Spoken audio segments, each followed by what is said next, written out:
Hi guys, today we will be talking about mitosis. As you know, mitosis is the division of somatic cells. Here in this diagram, you can see the various parts of the cell cycle. Here is G1 where the cellular contents are duplicated, and the second stage, S phase, where the genetic material is duplicated, and G2 where the cell checks for any error in the DNA. But we will not be talking about these stages because they are part of the interface. And we will be more focusing on mitosis and its four phases and cytokinesis. Here is a brief summary of mitosis. As you know, mitosis has four parts: prophase, metaphase, anaphase, and telophase. Cytokinesis is not part of mitosis, but it happens right after telophase. The first phase of mitosis is prophase.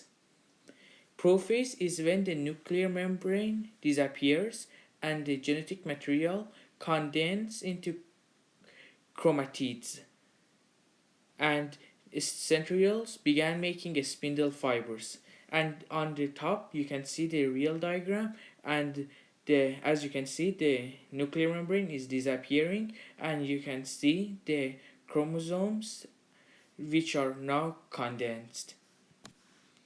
The second phase of mitosis is metaphase.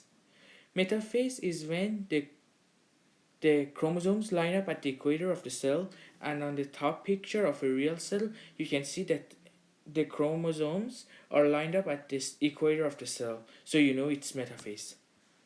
And the third stage of mitosis is anaphase. Anaphase is when sister chromatids move to opposite directions. And in a real diagram you can see that their genetic material is moving away from each other. And the last phase of mitosis is called telophase. Telophase is when the nuclear membrane reforms and the genetic material uncondenses into chromatin, and the spindle fibers that was formed by the centrioles is no longer needed, so they get destroyed and disintegrate. As you can see on the top from a real diagram, now the genetic material is very far from each other and the nuclear membrane is reforming. Now, as already know, there are a lot of differences between an animal cell and a plant cell. One of the biggest is how they do mitosis or undergo cell division. For example, as you can see on the left, an animal cell has centrioles which makes the spindle fibers, and the daughter cells are separated by cleavage furrow. But on the other hand, we have the plant cell which has no centrioles, and the daughter cells are separated by a cell plate made out of cellulose. And now in this diagram, the animal cell is on the left and the plant cell is on the right. As you can see in the animal cell, during prophase there are centrioles that make the spindle fibers, and also during telophase there is a cleavage furrow forming and pinching of the two daughter cells into two new ones. And for the plant cell on the right, you can see during prophase that there are no centrioles, and during telophase there is a cell plate forming which is made out of cellulose. So that's why plants cells can't really move, because they are stuck together and they are all separated just by the cell plate.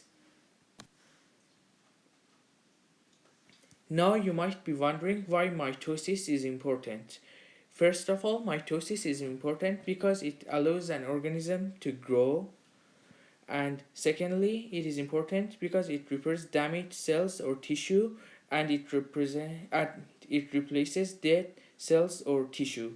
It also helps in reproduction in some simple organisms. For example, yeast use mitosis to reproduce. And I just wanted to thank you guys for watching.